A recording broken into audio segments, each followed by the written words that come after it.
బంగాల్లోని జల్పాయిగూడిలో ఓ ఏనుగు వీరంగం సృష్టించింది. జాతీయ రహదారి 31 పైకి వచ్చిన ఓ గజరాజు వాహనదారులను బెంబెలెత్తించింది. ఓ ద్విచక్ర వాహనంపై వెళుతున్న ఇద్దరికి ఎదురుగా ఏనుగు వచ్చింది. అత్యంత సమీపంలోకి రావడంతో బండిని రోడ్డుపైనే పడేసి వారు తప్పించుకునేందుకు ప్రయత్నించారు.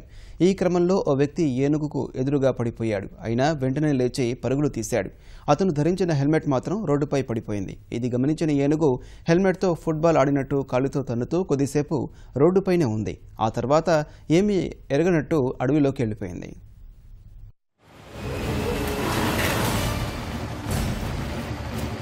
থামো থামো থামো গজরাজ